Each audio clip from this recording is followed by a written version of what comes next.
Kemudian materi selanjutnya adalah lesson learn yang tentang pengelolaan keperawatan di era new normal yang akan diberikan oleh Ibu Nurse Mira Susanti, Magister Keperawatan. Beliau menamatkan Magister Keperawatan di Universitas Andalas tahun 2012. Untuk pengalaman kerja beliau, ini sangat banyak, Bu Mira, tidak dibacakan satu persatu, namun beliau sekarang menjabat sebagai Kasih Pelayanan Keperawatan di RSUP Dr. M. Jamil Padang. Untuk di organisasi, Bu Mira ini menjabat sebagai Wakil Ketua HPMI Provinsi Sumatera Barat. Waktu sebanyak 20 menit, Bu Mira dipersilahkan.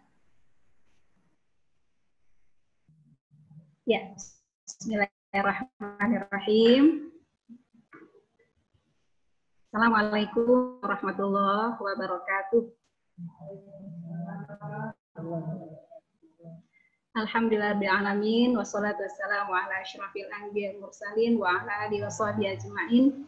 Segenap puji dan syukur marilah kembali kita permohonan kepada Allah Subhanahu wa taala atas limpahan rahmat dan karunia yang senantiasa Allah berikan kepada kita. Alhamdulillah hari ini berbahagia sekali Bu Mira bisa bersilaturahim dengan para manajer keperawatan, tim keperawatan dari Sabang sampai Merauke. Salam takzim, salam semangat keperawatan. Yang sama kita hormati Bapak Ketua PPNI Provinsi Sumatera Barat apa yang mewakili, Bapak Ketua PPNI Kota Padang apa yang mewakili, kemudian yang teristimewa Ibu Ketua HPMI Provinsi Sumatera Barat yang sudah membuka acara kita dengan resmi, seluruh panitia yang luar biasa, serta tentu saja yang teristimewa Bapak dan Ibu, seluruh peserta yang sudah menyisihkan waktunya untuk menghadiri Zoominar HPMI Provinsi Sumatera Barat.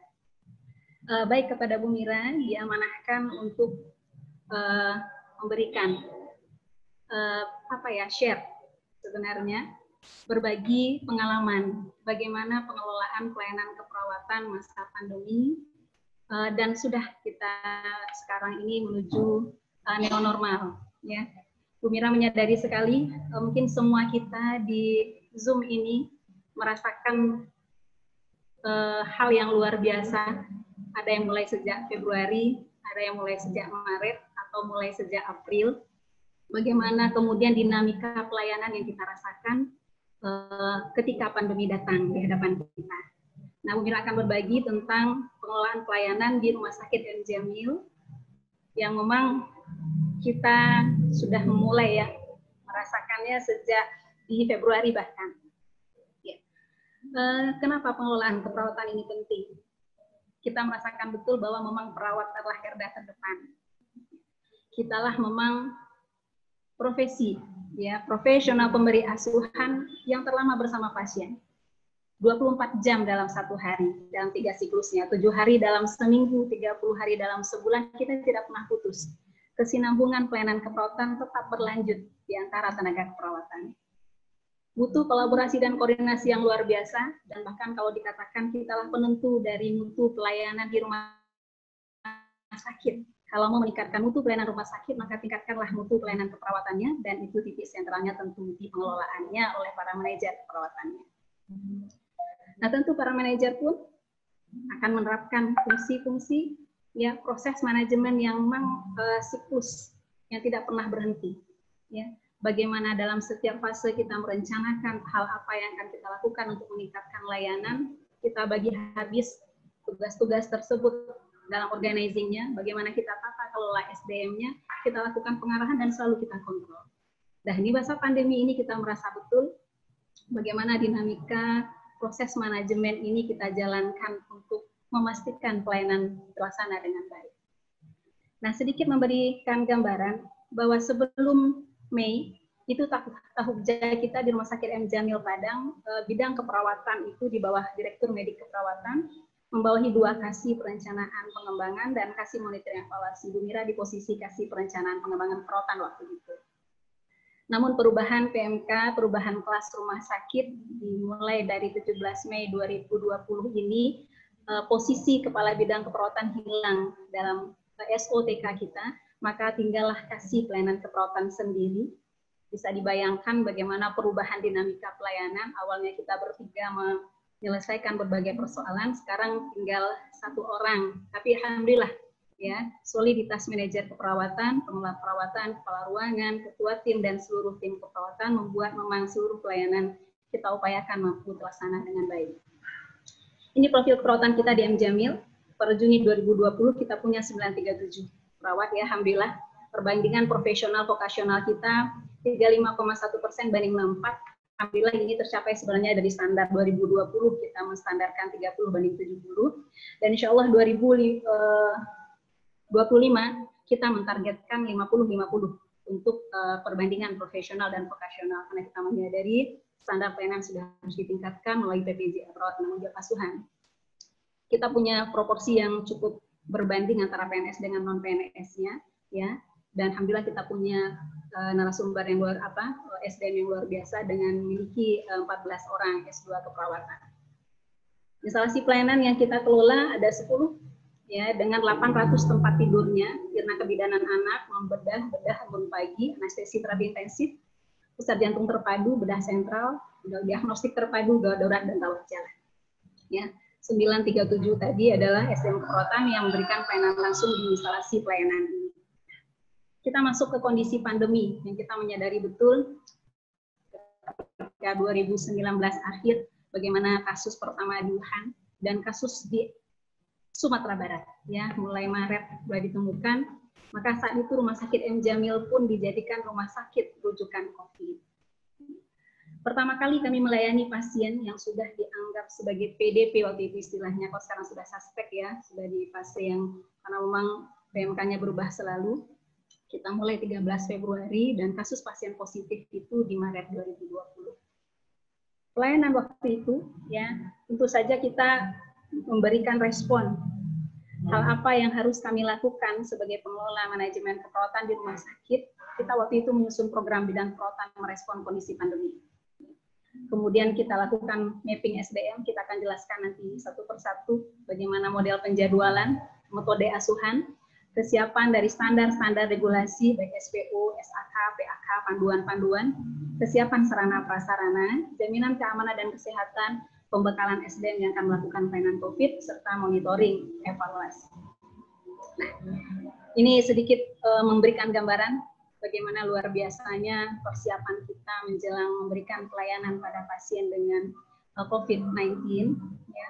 Mulai dari kesiapan direktur, survei dari Bapak Wakil Gubernur, melihat kesiapan kita sebagai rumah sakit rujukan waktu itu, peninjauan ruang isolasi oleh manajemen, dipimpin langsung oleh Bapak Dirut, memastikan mana area membayangkan kita jadikan zona isolasi tekanan negatif. Ya, waktu itu luar biasa, mungkin jam dinasnya tidak hanya 8 jam per hari lagi, sudah 12 jam, 18 jam per hari waktu itu. Bahkan hari libur pun kita masuk untuk memastikan. Kunjungan Pak Gubernur pun memastikan bagaimana kesiapan rumah sakit, termasuk kesiapan IGD untuk dilakukan pelayanan standar COVID-nya. Nah, kondisi awal pelayanan kita di ruang isolasi kita masih baru memiliki 10 tempat tidur di awal Februari. Ya, yang sebelumnya adalah isolasi tinggi MDR. Nah, ini yang kita sulap, yang kita ubah kemudian menjadi standar untuk ruangan pelayanan COVID-19. Lalu ketika kondisi sudah mulai berkembang, ruangan perawatan geriatri pun yang berada di instalasi non-bedah, kemudian kita jadikan juga pelayanan COVID-19 di 15 Maret. Ya. Disinilah kasus pertama terkonfirmasi kita temukan di ruang geriatri. Nah, secara sarana prasarana kita merasakan betul waktu itu nurse station yang bagus di ruang isolasi, kemudian diubah settingannya, ya, menjadi nurse station yang berubah di ruangan kulit kelamin jiwa. Ruang conference sebelum COVID kita jadikan tempat rapat koordinasi persiapan, akhirnya pun kita sulap menjadi ruangan HCU COVID, di mana ditempatkannya pasien-pasien dengan kasus-kasus yang cukup berat. Nah, kita melihat dari langkah yang dilakukan tadi, apa program bidang perawatan merespon kondisi pandemi. Yang pertama, kita melakukan pemberdayaan SDM. Ya. Saat pasien sudah mulai meningkat, saat kemudian masuk sudah dengan APD level 3-nya, kita merasakan butuh penambahan SDM. Waktu itu kita melihat bagaimana rasio perawat pasien di setiap unit, maka kita perbantukan dulu dari rawat jalan waktu itu yang pertama. ditambah dengan unit embun pagi. Di samping kemudian kita melihat mana ruangan-ruangan yang memungkinkan kita gabungkan pelayanannya. Optimalisasi kemampuan SDM keperawatan di awal karena memang kecemasan yang cukup tinggi, stres yang luar biasa, bahkan ketika perawat harus dikarantina, ini support kita harus kita tingkatkan. Termasuk upaya di bidang perawatan waktu itu melis bantuan dana ya, walaupun di rumah sakit sudah diberikan ekstra puding, peningkat daya tahan tubuh, tapi kita bidang perawatan juga intens lewat anggota keluarga besar keperawatan dan karan rumah sakit mengumpulkan dana untuk mensupport teman-teman kita, sehingga yang dinas malam pun kita berikan insentif yang berbeda waktu itu. Termasuk melakukan rekrutmen SDM keperawatan, kita sampaikan alat telah kita ke pihak manajemen, sepertinya jika kemudian kasus tetap meningkat, bagaimana kemudian jumlah SDM di unit isolasi dibutuhkan melebihi jumlah standar ataupun rasio yang normal, maka kita meminta untuk rekrut SDM.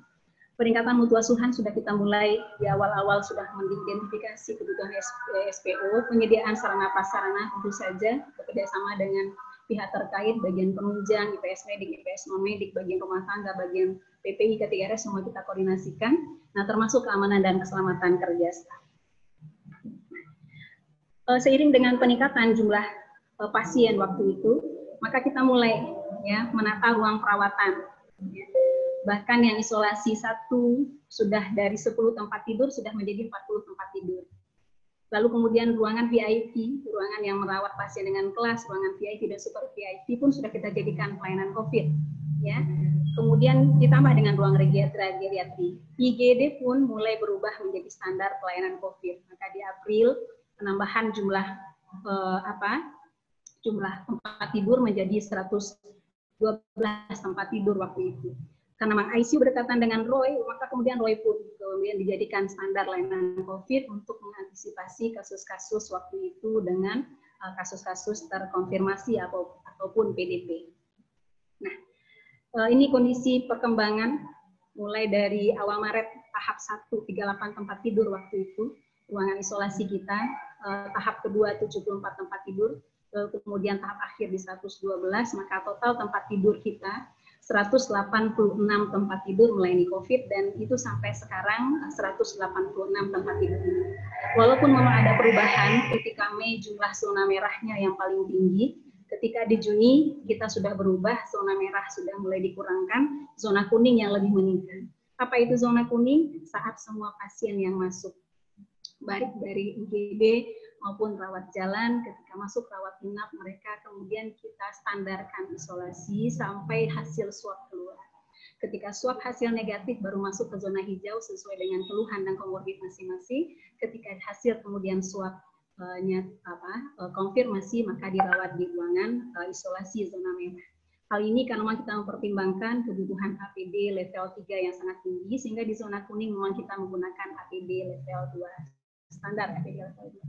Nah, ini perkembangan kira-kira dari kasus-kasus kita yang ada, Bapak dan Ibu bisa lihat kapan puncaknya. Dan sekarang ketika Juni ya, awal Juli, mulai sedikit menurun, tapi kemudian ternyata di periode awal Agustus kembali meningkat. Kami menganggap waktu itu sudah menuju new normal, bahkan menuju normal, bahkan kemudian SDM keperawatan sudah kembali kita rotasikan ke unit asalnya, tapi ternyata kemudian kasus-kasus kembali meningkat. Bahkan zona merah kita yang berikan pelayanan kepada pasien terkonfirmasi, akhirnya kemudian kita lakukan pelayanan di ruangan yellow zone, zona kuning, yang tentu saja tetap mempertahankan APD dengan level 3-nya. Nah, ini langkah kedua yang kita lakukan, mapping SDM di awal waktu itu. Ya. Bayangkan kita mengidentifikasi di setiap ruangan bagaimana kriteria staf kita untuk kita kemudian rotasikan ke unit instalasi. Kita lihat waktu itu di 3 kriteria, yang komorbid dengan penyakit beratnya, hipertensi, jantung, diabetes mellitus dengan asma, ya. Kemudian kondisi yang hamil, ya, lalu kondisi yang menyusui di bawah 6 bulan. Jadi kita kategorikan di awal bahkan semua yang menyusui tidak kita masukkan, tapi ternyata kebutuhan SDM meningkat, maka kemudian kita ubah kategori yang menyusui di bawah 6 bulan, yang tidak kita masukkan. Ini kategori yang sehat, maka ketika itu kita sudah melibatkan perawat-perawat kita di pelayanan COVID sebanyak ini. Ya, ini sebagai gambaran perwakilan dari cara kita memapping waktu itu. Sehingga kita punya prioritas ada line 1 sehat. Ya, ini untuk memang kita rotasikan ke unit-unit yang memberikan pelayanan. Ya. Karena nanti di pas penataan SDM kita juga akan jelaskan bagaimana metode penugasan dengan penjadwalan yang betul-betul membutuhkan jumlah SDM yang 2 kali lipat dibandingkan standar ketika kita tidak pandemi. Ini sehat, siap dirotasikan kemanapun, siap dirotasikan kapanpun, karena bahkan kalau dilihat SK rotasi antar unit itu hampir tiap minggu Bu Mira membuat SK rotasinya tergantung dari perkembangan jumlah pasien di setiap unitnya. Ini line 2, pasien menyusui atau alergi yang kategorinya kemudian di tahapan 2 ketika fase sehat sudah tidak memungkinkan kita masukkan. Lalu line 3, ini penyakit-penyakit kronis yang memang tidak bisa kita paksakan untuk kemudian memberikan kontribusi dalam pelayanan COVID. Ini keterlibatan jumlah perawat. Kita memahami sekali, alhamdulillah kita mendapatkan insentif ya, dukungan material dari pusat.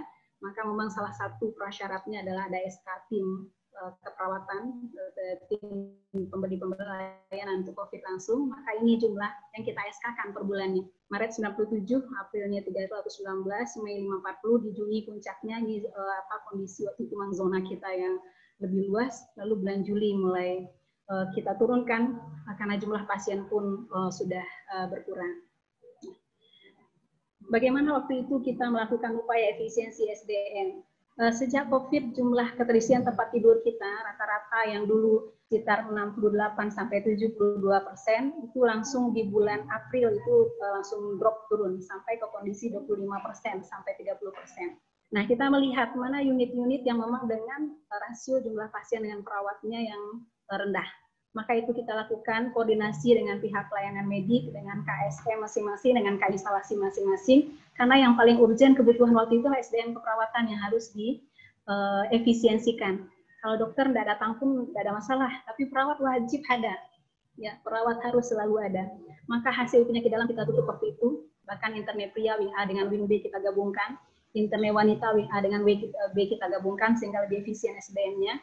Bahkan CVC pun kita gabung dengan bansal jantung, di pelayanan kebidanan pun kita gabung di lantai 2-nya, pelayanan bedah digabung seluruhnya di trauma center, untuk kondisi yang kritis atau kemudian pergeluan high care, kita tetap buka RR dengan luka bakarnya. ICU kita kurangi menjadi 3 kapasitasnya, karena waktu itu ROI dalam kondisi pelayanan COVID zona merah itu membutuhkan SDM yang jauh lebih besar. Kemudian IBS kita kurangi menjadi 3 OK layanan elektif dan layanan sipil. Nah, ini luar biasa penambahan SDM waktu itu sehingga kita bisa rotasikan ke ruangan-ruangan isolasi. Nah, bagaimana model perjadwalan dinas yang kita buatkan? Ya. Nah, di awal pelayanan COVID itu kita merotasikan 2 minggu. Ya. Di awal kecemasan yang cukup tinggi, ketakutan kita, nakes kita terkonfirmasi, bahkan Pak Dirut pun berpesan betul, jangan sampai Bu Mira ada 1 tenaga keperawatan yang terkonfirmasi karena dari melayani. Maka waktu itu kita jaga betul hal itu, maka staf hanya 2 minggu dinas, lalu 2 minggu mereka libur. Dan itu pun mereka dikarantina dengan support asupan nutrisi yang luar biasa. Ya. Namun tentu saja ini tetap kita evaluasi, ya. Akhirnya kemudian kita lakukan perubahan-perubahan tergantung dari perkembangan sampai menuju era new normal kemarin di 8 Juni, bahkan kita kembali sudah 3 shift-kan, bahkan tidak ada lagi karantina. Ini fase perubahan penjadwalan yang kita lakukan di awal 2 minggu dinas, kemudian 2 minggu libur, ya. Waktu itu perawat kita di karantina, ya. Jadi dukungan Pemko pun menyiapkan penginapan buat kita, buat tenaga perawatan kita waktu itu. Kemudian berubah setelah dievaluasi, ternyata kita sangat butuh banyak SDM kalau dengan pola demikian. Maka kemudian kita ganti polanya 1 bulan kerja, 14 hari dinas, lalu kemudian dinasnya menjadi 8 shift karena memang kemampuan penggunaan APD level 3 itu ketika dari hasil evaluasi hanya bisa 3 jam untuk setiap staf kita. Dan setelah memberikan layanan langsung, mereka kemudian bisa istirahat. Nah, ini pun membutuhkan jumlah SDM yang luar biasa. Bahkan koreksi untuk jumlah SDM itu 2 kali dari kondisi normalnya.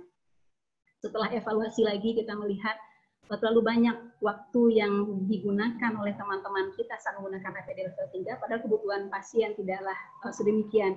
Maka kemudian kita berubah lagi polanya menjadi new normal. Ya, normalnya 3 shift, liburnya sesuai dengan jadwal saja, tapi kemudian bagaimana mengidentifikasi jam-jam kebutuhan asuhan ketika dengan menggunakan APD level 3. Misalnya dinas pagi, ya ada 10 pasien yang dirawat, kita untuk rawat inap isolasi itu perbandingan rasionya 1:3, satu perawat dengan 3 pasiennya, maka kebutuhan asuhan diidentifikasi dulu oleh Katim atau PJ Shift-nya. Oh ternyata kebutuhan asuhan itu berarti butuh untuk personal hygiene, pemenuhan kebutuhan dasar, pemberian obat, maka itu dilakukan mulai dari jam 9 sampai jam 12 saja, satu kali shifting yang dinas dengan penggunaan APD level 3-nya. Jadi sangat mengefisienkan jumlah SDM termasuk efisien dalam bentuk APD-nya. Nah, ini yang kemudian tentu saja menjadi latar belakang pengelolaan kita. Kita memikirkan perubahan pola pelayanan, adaptasi juga dengan kebutuhan, bagaimana terkait dengan efisiensi SDM, efisiensi APD-nya, keselamatan staff juga kita perhatikan. Kasus-kasus yang ada cukup banyak perawat kita yang tiba-tiba hipoksia, tiba-tiba kemudian pingsan dalam pelayanan atau kemudian mengalami pusing dan sebagainya, itu banyak kita alami di awal-awal. Nah itu kemudian yang menjadi bahan evaluasi perubahan-perubahan pola penjadwalan kita sampai menuju era yang normal. Untuk metode asuhan, di awal kita menggunakan metode tim memang. Jadi ada PJ Shift atau Katim yang mengelola sekelompok pasien beranggotakan perawat pelaksana yang akan turun di setiap kebutuhan metode asuhan. Identifikasi kebutuhan itu dilakukan oleh Katim lalu dikomunikasikan kepada perawat pelaksana. Minimal kontak, pengaturan jam masuk saat edisi kebutuhan, dan sistem komunikasi kita via telepon dan CCTV di antara perawat pelaksana. Jadi ada yang kemudian PJ Shift-nya akan memantau bagaimana perkembangan layanan masing-masing pasien. Jadi pasien pun kita edukasi untuk melambaikan tangannya ke CCTV jika ada kebutuhan yang perlu dikomunikasikan kepada perawat yang ada di dalam di area zona merahnya. Nah di new normal termasuk juga mengevaluasi kualitas asuhan, kita kembali kepada perawat modular yang menggunakan PPJA, perawat penanggung jawab asuhan, sehingga rasio jumlah PPJA dengan pasien yang dikelolanya lebih sedikit, sehingga kemudian PPJA lah yang memastikan kesinambungan asuhan sampai pendokumentasian rekam medik, sampai kemudian melakukan timbang terima dengan shifting berikutnya, sehingga tidak ada pelayanan kepada pasien yang terkendala. Ini hal kelima, kesiapan kita terhadap regulasi yang ada. Kita waktu itu identifikasi, kita libatkan seluruh pengelola perawatan kita, KSPF kita, kepala ruangan kita identifikasi apa kira-kira kebutuhan regulasi yang kita butuhkan. Dan tentu saja kita berkoordinasi dengan komite keperawatan yang tentu mengawal mutunya, etiknya, dan kredensialnya. Kita buat panduan pelayanan masa pandemi, ya kita buat SPO yang dibutuhkan, terutama sekali SPO transfer pasien waktu itu yang banyak kendala di awal-awal, ya sampai terjadi delay terhadap rotasi pasien dan sebagainya. Lalu kemudian kita buatkan panduan checklist tindakan keperawatan COVID-19, artinya di semua area yang berbeda waktu itu zona merah, itu semua standar pelayanan kita samakan. SAK dan PAK alhamdulillah diselesaikan oleh komite keperawatan. Kita memaknai bahwa maupun pelayanan pandemi, pelayanan COVID tetap harus ada standar pelayanan asuhan yang diberikan oleh perawat kita. Lalu kemudian pengelolaan SDM masa pandemi pun kita buatkan. Karena kita menyadari betul rotasi bukanlah hal yang mudah, apalagi perawat kita sudah dinas di zona nyamannya, harus dirotasikan ke ruangan yang bisa jadi menurut mereka dari rawat jalan pun kita tarik yang sebelumnya nggak pernah mandiin pasien di pagi hari, sekarang harus mandikan pasien, apalagi dengan APD level 3-nya, dengan N95-nya yang pasti akan luar biasa sekali kesiapan untuk hal itu. Kesiapan sarana prasarana, tentu saja ruangan perawatan, kita punya ruangan yang sangat beragam, dengan tekanan negatifnya, dengan menggunakan ventilator yang untuk unit ICU-nya, yaitu lengkap. Bahkan di isolasi kita sudah sediakan HCU-nya, ICU-nya, OK-nya, termasuk HD-nya untuk pelayanan COVID-19 ini. APD kita koordinasi selalu dengan bagian farmasi, dengan bagian PPI, dengan seluruh unit yang ada. Bagaimana memang APD tidak boleh kurang. Bahkan memang kita memastikan seluruh staf kita masuk dipastikan dengan APD lengkap sesuai dengan zonanya. Alat keperawatan, alat medis, alat tenun bisa dikatakan alhamdulillah cukup terpenuhi, walaupun untuk alat tenun termasuk baju stenen yang harus disediakan untuk teman-teman kita yang akan menggunakan APD level 3 itu termasuk di awal itu luar biasa penyediaannya. Kemudian BMHP tetap kita perhatikan ketersediaannya, tentu saja untuk ruangan antirum dan dekontaminasi, di setiap unit yang melayani COVID juga kita pastikan tersedia sesuai dengan standar. Nah, untuk jaminan kesehatan dan keselamatan, ini yang kita lakukan. Kita edukasi memang perawat-perawat kita yang akan dirotasikan, memberikan rasa nyaman dan aman. Ada yang kemudian datang nangis-nangis, nggak mau dirotasikan karena masih punya balita. Ada yang datang nangis-nangis karena di rumah ada orang tua yang sudah lansia. Semua itu yang kita alami di awal-awal. Makanya di awal memang dikarantina waktu itu. Tapi setelah dievaluasi, alhamdulillah bisa dikatakan 100% tenaga kesehatan yang memberikan pelayanan COVID, alhamdulillah tidak tertular dengan COVID-19-nya, maka kemudian berubah, tidak dikarantina, namun kita lakukan swab per bulan sebagai screening, namun bagi yang punya keluhan langsung di swab.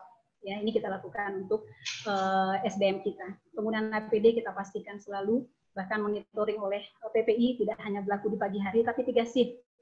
Kita pun dari keperawatan memperbantukan waktu itu 10 orang kepala ruangan kita untuk mensupport IPCN melakukan pemonitoran terhadap kepatuhan penggunaan APD ataupun aspek-aspek pencegahan pengendalian infeksi lainnya. Ekstra puding dan suplemen kita berikan, ya, merasakan betul Bu Mira masuk dengan APD level 3, cuma 2 jam sanggupnya di dalam, itu keluar dalam kondisi rasanya dehidrasi, itu dibutuhkan mensupport untuk suplemen dan peningkat daya tahan tubuh buat SDM kita. Tempat karantina ini awalnya kita siapkan, bahkan waktu itu hotel yang disediakan oleh Pemko pun tidak mencukupi, sampai kemudian ruang rawat kita yang kelas 1 pun kita jadikan sebagai rest area buat teman-teman kita. Kelas 1 Flamboyan, ruangan Askar Embun Pagi, ruangan kelas 1 kebidanan kita jadikan waktu itu rest area buat teman-teman kita. Bahkan ketika 8 shift-nya, akan ada yang pulang jam 11 malam, jam 2 tengah malam, jam 5 subuh, yang tidak memungkinkan, tidak akan terjaga keselamatan ketika pulang ke rumah atau ke tempat kosnya, kita sediakan rest area-nya di rumah sakit. Nah, ini memang butuh kerjasama yang luar biasa waktu itu. Dan alhamdulillah, insentif rumah sakit, kita dapat support yang luar biasa untuk perawat yang memberikan layanan COVID, alhamdulillah itu diberikan IKI 2, Masya Allah. IKI 2 itu 2 kali remunerasinya. Ya, kalau biasanya IKI 1-nya tercapai target kinerjanya, misalnya PK2 itu dengan 6 juta atau 5 juta, maka ketika di pelayanan COVID dia mendapat IKI 2 kali remunerasi 10 juta dia dapatkan. Alhamdulillah ini mensupport sebenarnya, karena memang apa yang sudah dilakukan tidak akan bisa dibandingkan dengan insentif yang diterima. Dan alhamdulillah untuk insentif pusat, untuk perawat jika penuh 22 hari kerja dalam memberikan pelayanan langsung kepada COVID mendapatkan 7,5 juta, maka kita di bidang keperawatan lah yang memverifikasi hal tersebut. Maka ada yang 20 hari kerja, kemudian tentunya 20 dibagi 22 kali 7,5 juta, sekian dia dapatkan insentif. Dan itu kita kawal, alhamdulillah sampai saat ini lancar didapatkan oleh teman-teman kita. Nah, untuk kemudian aspek ya pembekalan, ini kita rasakan betul di awal pembekalan itu sangat sederhana. Ya, bayangkan kita mendatangkan perawatnya, lalu dilaksanakan layanan orientasi sederhana di ruangan tersebut, kita datangkan PPI gitu ya, untuk mensosialisasikan bagaimana penggunaan APD, bagaimana pelepasan APD, kemudian sedikit penjelasan tentang bagaimana pelayanan COVID. Hal itu yang kita lakukan cuma di awal, tapi kemudian kita tentu saja berbenah diri, termasuk dengan penata laksanaan pasiennya, alur pelayanannya, SPO yang terkait, standar APD, ini harus sangat dipahami oleh staf kita, bahkan kita bikinkan poster di ruangan penggantian pakaian, juga di ruangan dekontaminasi, bagaimana langkah pelepasan satu persatu itu kita kemudian lakukan. Keselamatan kerja kita pastikan itu terlaksana, termasuk persiapan mental spiritual. Kita menanamkan sebelum menyalurkan bahwa yang mereka lakukan ini adalah hal yang luar biasa. Ya, teman-teman terpilih, Allah pilihkan untuk memberikan pelayanan yang bisa jadi tidak bisa didapatkan oleh semua orang. Maka jaga seluruh keikhlasan, karena keikhlasan akan Allah balasi dengan keberkahan yang bisa jadi hasilnya bukanlah sekarang kita dapatkan. Keberkahan itu bisa juga dengan kebahagiaan berkeluarga, kebahagiaan dan kesehatan di rumah tangga dan sebagainya. Ini monitoring dan evaluasi kesehatan staf kita lihat selalu. Jadi kita memang memiliki perawat yang terkonfirmasi COVID-19, tapi alhamdulillah bukan dari dampak pemberian asuhan langsung. Jadi ada yang dapat klasternya dari rumah sakit, atau kemudian memang tidak menjaga protokol pencegahan COVID saat dengan teman sejawat yang terkontak. Ya. Jadi perawat kita terkena kemarin 4 orang. Semuanya kita lakukan perawatan di rumah sakit walaupun memang dengan OTG atau tanpa gejala, tapi kita mengisolasikan di rumah sakit. Alhamdulillah semua sembuh dengan baik dan mudah-mudahan tidak ada lagi tambahan yang terkonfirmasi. Ini tetap kita pantau persen APD-nya, kepatuhan penggunaan APD, bahkan di rumah sakit kita selalu ada rapat feedback ya, MONEF untuk hal ini. Dokumentasi rekamedik tetap kita support, kita pantau, kita punya supervisi gabungan dengan Komite Keperawatan. Hal ini tetap kita jaga bagaimana kesinambungan 3S, SBKI, SIKI, dan SLKI-nya, ketersediaan sarpras, alat tenun, permasalahan dihadapi, supervisi dan rapat koordinasi ini kita kuatkan, ya kita kuatkan. Di masa era normal sekarang nanti hal ini kita juga akan jelaskan. Ini sedikit saja gambaran pelayanan di isolasi anak. Jadi anak pun semua yang masuk itu masuk ke pelayanan isolasi sampai hasil swab keluar, ya sama. Ya, di IGD dengan pelayanan COVID waktu itu zona merah pada bulan Mei, di Juni sudah pertengahan Juni sudah go zona kuning, yellow zone sampai saat ini. Isolasi Bougainville waktu itu kita melayani banyak pasien di sini terkonfirmasi, kemudian berubah menjadi zona kuning. Namun sekarang karena kasus terkonfirmasi juga meningkat, maka ISO Bougainville pun sudah merawat kembali terkonfirmasi dengan zona level 3-nya. Kegiatan-kegiatan kita dengan pasien, ya, motivasi aspek psikologis, psikososial pasien, banyak kegiatan senam bersama, dukungan dan sebagainya kita lakukan dengan pasien. Nah, alat komunikasi awalnya via surat ditempel di kaca, sekarang alhamdulillah dengan CCTV-nya, dengan mikrofon yang sudah tersedia, tentu saja kita berharap komunikasi sudah meningkat dengan baik. Dan kegiatan visitor, dokter pun tidak visitor berdampingan dengan perawat, dan supaya nampak di CCTV memang kita pastikan menuliskan nama di bagian punggung APD. Sedangkan di bagian depan juga dituliskan nama bersama dengan foto perawatnya, supaya memang pasien tahu di balik APD lengkapnya mereka itu bicara dengan perawat siapa. Wajah cantik, wajah gagah di balik APD itu terlihat di depan fotonya. Dan ini pun hasil evaluasi dan inovasi kita dari feedback baik oleh pasien yang sudah keluar, yang sudah sehat ketika mereka tidak mengetahui wajah perawat yang merawatnya. Ya. Ini metode komunikasi, edukasi. Pasien dan keluarga pasti merasakan, keluarga terutama, merasakan hal yang terdampak dengan dirawatnya pasien mereka di isolasi. Nah, ini intens dilakukan edukasi oleh DPJP-nya terhadap keluarga pasien terkait dengan perkembangan kondisi pasiennya. Laporan perkembangan harian kita selalu koordinasi, kita selalu dihadirkan untuk membahas hal ini. Dari bidang perawatan selalu memberikan tentu saja kontribusi aktif hal-hal apa yang perlu kita tingkatkan dalam pelayanan pasien. Ini monitoring dan mapping. Bahkan kita mengkomunikasikan mau cari pasien itu di mana, saking masuk ke ISO 1 misalnya di Paru itu 40 tempat tidur itu bisa masuk labirin kalau yang tidak mengetahui secara mapping secara lengkap. Nah, ini permasalahan di awal yang kita rasakan, APD yang sulit waktu itu, bahkan harga menjulang tinggi, padahal kalau dalam prinsip agama kita nggak boleh begitu ya, ketika orang butuh harga dinaikkan ya, tapi itulah yang terjadi, APD luar biasa sulitnya. Awal pandemi, kecemasan staf kita tinggi, standar pelayanan baru, perlu adaptasi yang cepat yang luar biasa, bahkan kita pun di bidang luar biasa, hal dan upaya yang kita bisa bilang jungkir balik mungkin untuk menghadapi pelayanan yang baru ini. Kemudian pada awal swab untuk SDM kita tidak mencukupi waktu itu, PTM yang terbatas, ya lama hasil yang waktu itu memang masih ke labor Litbangkes Jakarta, tapi alhamdulillah ya di fase awal April, alhamdulillah kita laboratorium FK Unan sudah membuka diri, bahkan menyediakan swab PCR yang luar biasa, maka saat ini untuk swab SDM kita tidak ada keterbatasan sama sekali.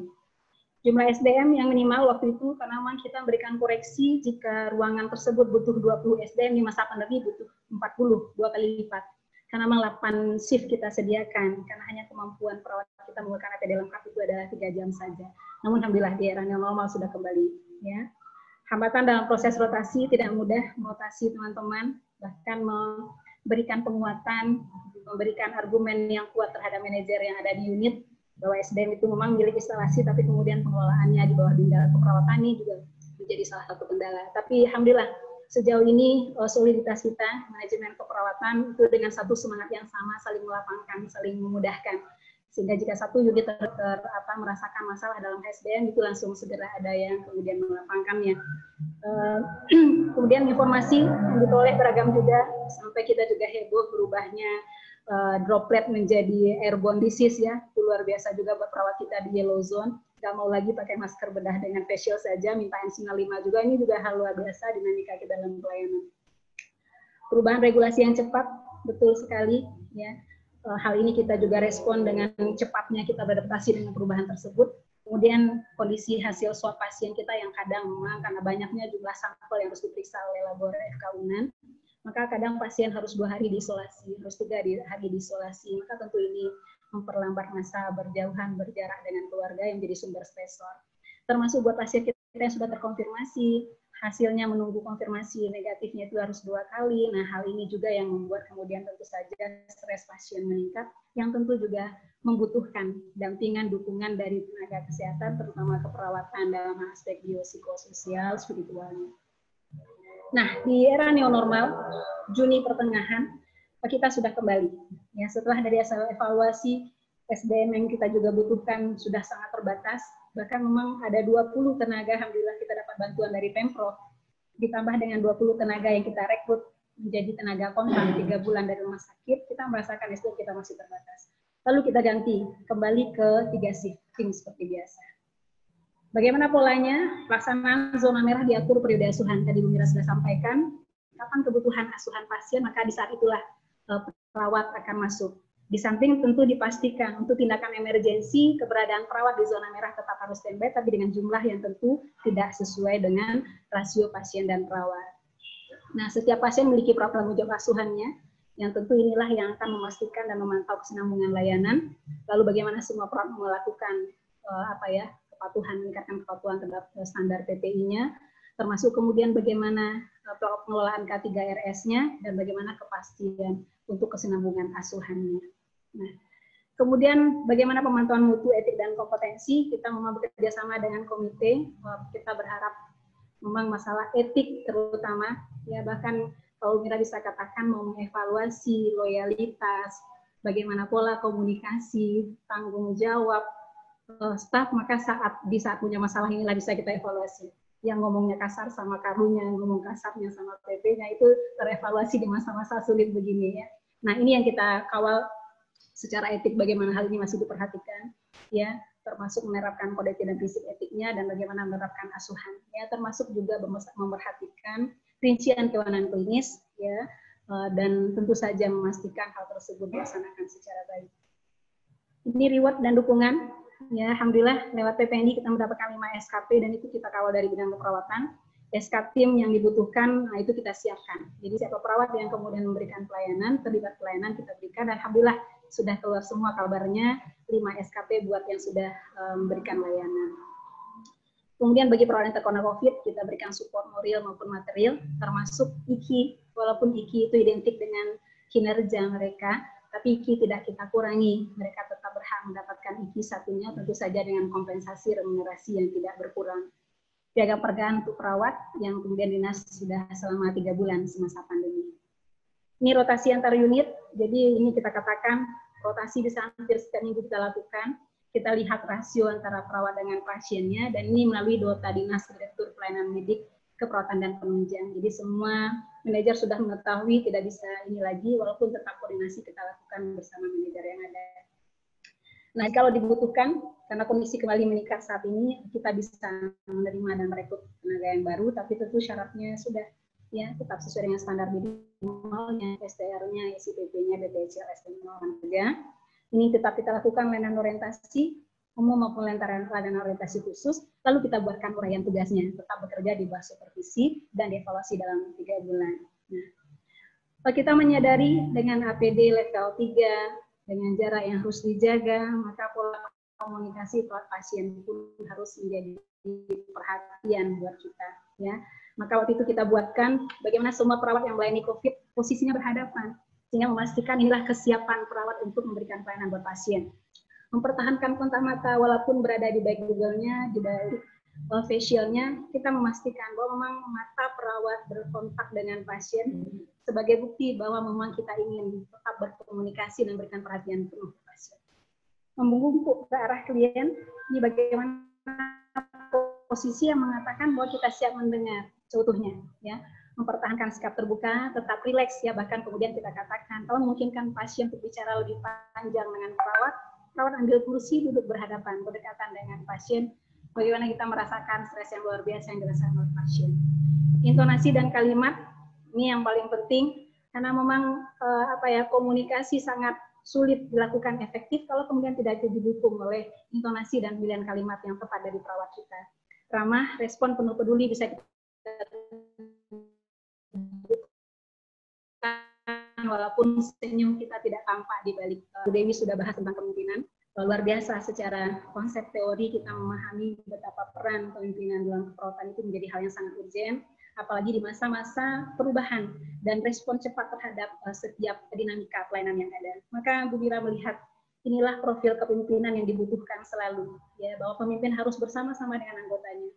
Anggota merasakan bahwa kita tidak hanya instruksi, anggota merasakan bahwa mereka punya masalah, tapi masalah itu mestinya pertama dirasakan oleh pemimpinnya, itu bersama. Lalu kita memberi solusi. Kita menyadari kita pun punya masalah yang berat mungkin, luar biasa mungkin beban kita. Tapi setiap ada permasalahan kita harus memberikan solusi, tidak kemudian menyalahkan, tidak kemudian membalikkan bahwa masalah itu harus diselesaikan oleh staf kita. Walaupun kemudian kita akan kembali memberikan peluang untuk menyelesaikan masalah sendiri, tapi tetap kita memberikan gambaran bahwa kita akan menyelesaikan masalah tersebut sesuai dengan kapasitas kita. Pemimpin harus mampu berpikir cepat, merespons setiap perubahan, karena seringkali mungkin hal yang dilaksanakan di lapangan beragam, ketidakseragaman persepsi dan pemahaman, itu pemimpin harus kemudian segera mengambil alih. Ini harus disamakan, ini harus diseragamkan, instruksi, informasi, bahkan WA grup kita menjadi ajang koordinasi, komunikasi yang sangat intens kita lakukan, tidak hanya di hari kerjanya, tapi sore, malam, maupun hari libur ini kita lakukan. Kita memperjuangkan kesejahteraan anggota. Ya, ini hal yang utama, betapa bahagianya kita dengan segala beban permasalahan, beban yang mereka alami, ini bisa dikurangi dengan sedikit kesejahteraan yang bisa kita berikan, kita perhatikan, kita perjuangkan. Ya. Memfasilitasi segala kebutuhan pelayanan, jangan sampai staf kita bebani, APD yang tidak lengkap, stenen yang tidak ada, atau ruangan dekontaminasi yang belum sesuai dengan standar, meningkatkan kecemasan mereka. Maka itulah ya kepemimpinan manajer lah yang kemudian harus selesaikan. Kemudian bertanggung jawab terhadap semua proses layanan. Tentu saja kita lah memang pemimpin yang memang harus bertanggung jawab. Ya, amanahnya itu tertumpang di pundak kita. Proses pelayanan di lapangan, kalau ada pasien yang komplain dengan pelayanan, evaluasi diri dulu. Apa hal atau sistem yang belum kita bangun, kenapa sampai komplain tersebut muncul. Jangan kemudian malah membuat staf kita, atau karu kita, atau supervisor kita malah merasa bahwa itu adalah salah mereka. Melakukan fungsi-fungsi manajemen dengan benar, terasa betul bahwa kita tidak bisa bekerja sendiri, kita memang memberdayakan orang lain untuk mencapai tujuan kita, dan bagaimana menggerakkan, itu tadi dipemimpinkan oleh Bu Dewi ya, bagaimana memberikan pengaruh, menggerakkan semua orang untuk mencapai tujuan yang sama. Ya. Kalau sampai misalnya Bu Mira punya visi sendiri, lalu kemudian tidak didukung oleh kepala ruangan, rotasi tidak bisa dilakukan, dan apa jadinya pelayanan kita kalau hal tersebut terjadi. Lalu tidak menunjukkan kelelahan dan perusahaan. Ya. Boleh lelah, boleh putus asa, tapi dipendam dalam hati, tidak pernah ditunjukkan dalam wajahnya, apalagi dalam lisannya. Kalau staf datang untuk curhat, lalu kita duluan mengatakan bahwa kita punya masalah berat, tidak akan jadi-jadi. Kita tidak akan tahu apa permasalahan yang sebenarnya. Maka selalu semangat, tunjukkan seluruh energi positif, dan salurkan seluruh energi positif kita kepada staf kita. Memiliki kemampuan komunikasi, pengasihan, dan advokasi, kita tidak bisa melakukan kelancaran, menunjang pelayanan perawatan sendiri. Kita koordinasi selalu dengan semua unit, semua bidang, semua, bahkan pihak pimpinan rumah sakit, pihak manajemen rumah sakit. Jadi, kemampuan untuk hal itu menjadikan hal-hal yang kita rasakan berat menjadi ringan, karena memang bebannya tidak terbebankan kepada diri kita sendiri. Dan tentu saja bekerja dengan hati, dibingkai dengan keikhlasan. Sumber energi terbesar kita adalah dari keikhlasan. Karena kita mengharapkan ridho Allah semata, bukan kemudian pujian manusia, bukan kemudian penilaian atasan kita. Ya. Aktivitas pengelolaan daerah normal, semua aktivitas sekarang sudah kembali. Ya. Betul kita melayani COVID, tapi tidak ada lagi kemudian kendala-kendala aktivitas pengelolaan pelayanan. Kita rapat koordinasi via daring yang melibatkan PP, kepala ruangan, proses timbang terima, pasien diisolasi COVID, ronde keperawatan tetap jalan, jaga physical distancing-nya, selalu pakai maskernya. Ya. Bahkan karena memang sekarang sudah periode untuk memperbaharui RKK, bahkan ada yang naik jenjang karir, kita sudah melakukan proses asesmen kompetensi. Zona yellow pun, yellow zone pun, ya, zona kuning pun kita laksanakan, tentu saja dengan aspek-aspek sesuai dengan standar. Supervisi gabungan, bidang keperawatan, Bu Mira memang sendiri dikasih pelayanan keperawatan, tapi kita punya armada yang besar, baik di komite keperawatan, di manajer keperawatan, kita libatkan dalam memantau dan memastikan semua bekerja sesuai dengan standar. Lihat mata-mata mereka, kita tahu mereka pasti akan sangat lelah dan luar biasa.